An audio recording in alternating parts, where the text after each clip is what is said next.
नमस्कार, स्वागत है आपका हमारे यूट्यूब चैनल पर। बात करते हैं कक्षा 4-5 हिंदी विषय के कार्यपत्रक नंबर 16 की। 16 में आपको पहला प्रश्न पूछा गया है, जिसमें लाल रंग, पीली रंग और हरी रंग की बत्ती का अर्थ क्या होता है वो आपको यहाँ पे लिखना है। सड़क पर इस तरह के सिग्नल लगे होते हैं, लाल बत्ती होने पर, हरी बत्ती होने पर और पीली बत्ती होने पर क्या संकेत होता है। तो लाल बत्ती होने पर होता है गाड़ी को रोक देना चाहिए। पीली रंग की बत्ती का अर्थ होता है आप चलने के लिए तैयार रहें। और हरी रंग की बत्ती जब हो जाती है तो आपको आगे बढ़ने का संकेत देती है, आप आगे बढ़िए। तो इस तरह से आप यहाँ लिखेंगे। फिर नीचे कुछ संकेत दिए गए हैं, जैसा कि आकृति दी गई है संकेत के रूप में। इस तरह से यदि रोड के ऊपर त्रिभुजाकार और बीच में इस तरह का चिन्ह होता है तो इस तरह के संकेत का अर्थ क्या होता है। ये रेलवे क्रॉसिंग को दर्शा रहा है कि आगे रेलवे क्रॉसिंग है, जहाँ पे रेल की पटरी होती है, इसको संकेत देता है। दूसरा इस तरह का संकेत होता है, इसका अर्थ होता है वापस मुड़ना मना, यानी यू टर्न आप नहीं ले सकते। इसके ऊपर बैन लगा हुआ है, यानी आप यू टर्न लेकर के वापस नहीं मुड़ सकते। उसके बाद नीचे की तरफ जाओगे तो एक और संकेत दिया गया है, इसका अर्थ होता है चौड़ी सड़क से छोटी सड़क, यानी संकरा रास्ता। जब आप बड़ी सड़क पे चल रहे हो तो इस तरह का चिन्ह होता है, तो आगे आपको सड़क की चौड़ाई कम होगी, इसलिए आपको सावधानीपूर्वक चलना चाहिए। सड़क किनारे बने इस तरह का होता है कि वाहनों का आना जाना निषेध है, आपके जाना और आना दोनों तरह का निषेध किया गया है। तो ये इस तरह से आप कार्यपत्र को पूर्ण करना है। फिर बात करते हैं कार्यपत्रक नंबर 17 की। 17 में आपके सामने एक चित्र दिया गया है। चित्र के अंदर एक बगीचे का चित्र है, जिसमें कुछ बच्चे खेल रहे हैं, क्या क्या कर रहे हैं। तो इस चित्र के बारे में आपको कुछ भी यहाँ लिखना है। तो जैसे कि हमने इस तरह से लिखा कि ये एक बगीचा है, यहाँ 13 कुल बच्चे हैं। 2 बच्चे फुटबॉल से खेल रहे हैं, एक लड़की झूला झूल रही है, पतंग उड़ा रही हैं, 2 सहेलियाँ मिट्टी से खेल रही है, एक फिसल पट्टी पर फिसल रही है, गुब्बारे और पंखे हवा में उड़ा रहे हैं। बगीचा बहुत सुंदर है, बगीचे में बहुत फूल है।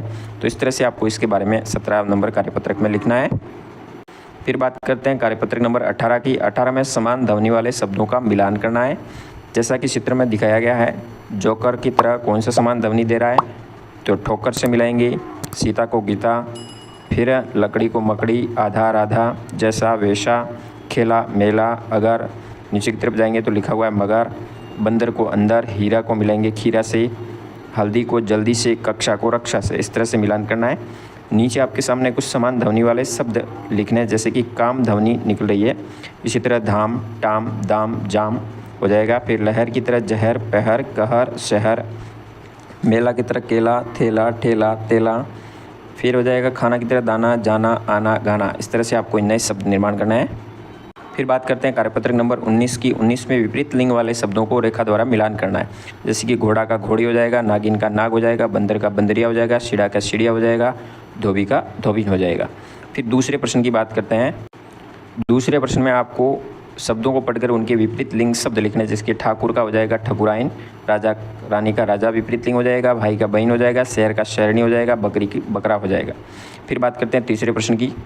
तीसरे प्रश्न में आपको लिंग पहचान कर उनको उचित स्थान पर लिखना है। जैसे कि झुमका पुल्लिंग शब्द होगा, चूड़ी स्त्रीलिंग होगा, पायल स्त्रीलिंग होगा, हार पुल्लिंग होगा, अंगूठी स्त्रीलिंग शब्द होगा, पानी पुल्लिंग होगा, पुस्तक स्त्रीलिंग होगा, और दही पुल्लिंग होगा, घर पुल्लिंग होगा और नदी स्त्रीलिंग होगा। इस तरह से आपको ऊपर वाले शब्दों को पढ़ के नीचे लिखना है और इस कार्यपत्र को पूर्ण करना है।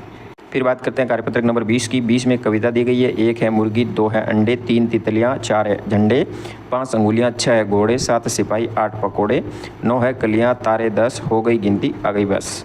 ये कविता आपको पढ़नी है। यहाँ पे गिनती आई है, तो आपको 2 नंबर प्रश्न में 1 से 20 तक गिनती को शब्दों में लिखना है। 1, 2, 3, 4 इस तरह से आपको शब्दों में लिखते हुए, तो 20 तक आपको इस तरह से शब्दों में लिखना है। फिर नीचे और कुछ संख्याएं दी गई, जिसमें 10, 20, 30, 40, तो इसको भी शब्दों में आपको लिखना है। 60, 70, 80 है, 90 और 100, तो इनको लिख करके आप इस कार्यपत्र को पूर्ण करेंगे। इसके बाद आता है आंकड़ा नंबर 2।